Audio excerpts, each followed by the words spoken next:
Speaking of the volunteer fire departments, there's been some suggestion that water was not the appropriate response. And can somebody confirm, or you confirm, whether or not water was used and whether or not that was, the right response given the kind of chemical? Again, a great question. A lot of people don't like putting water and ammonium nitrate together, and I believe that was one of the chemicals that was there.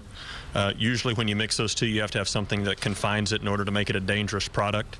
I'll tell you, a lot of firefighters will use their #1 tool, which is water, in a hazardous materials chemical situation like that, to cool the surrounding environments, to cool those other tanks, to keep them from cooking off or exploding. So again, too soon to really speculate was it the right place at the right time, but I don't think we should be second-guessing right now the actions of the first responders and whether they were applying water at the appropriate place at the appropriate time. Last question, please. What can people do to help? Well, obviously, there's going to be some immediate needs with blood. They can go to a local blood bank and give blood right here in Austin, Texas. They can certainly go and make that contribution all over the state, for that matter, as the blood banks have the ability to move that supply of blood around to wherever it may be needed.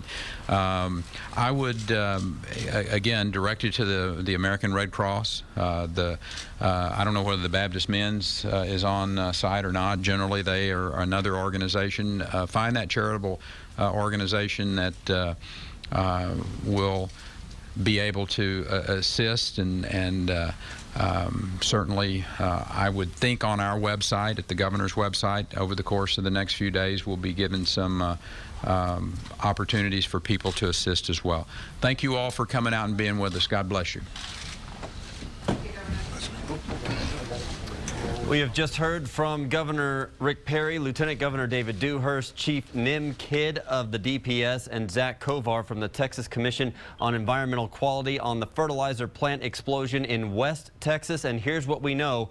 Governor Perry is declaring McLennan County a disaster area, also praising the response by the emergency crews there, dedicating as many state resources as needed. President Obama also called Governor Perry from Air Force One on his way to Boston to offer any federal resources for the recovery in West, and Governor Perry thanked the president for that. Much of the information, admittedly, is still very preliminary, but there were 75 homes affected and a school.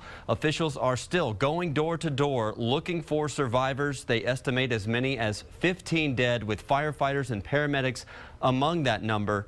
The blast leveled houses and buildings in a 5-block radius. A number of people were able to evacuate, 160 plus injured, some critically.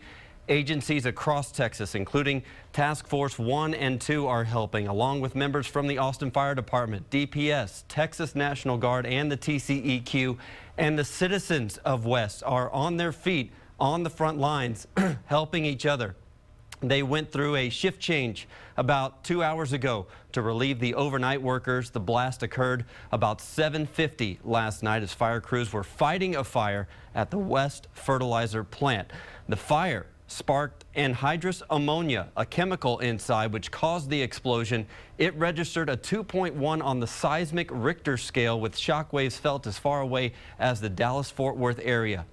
This is part of the state that many of us have driven past or even stopped at. Most of the city is just east of I-35, just north of Waco. And to give you an idea of the location, the West Fertilizer Company plant is located in the northeastern part of the city, not far from West Middle School. That's the school affected. The check stop is also a place many people from Austin know during trips to and from the Dallas-Fort Worth area.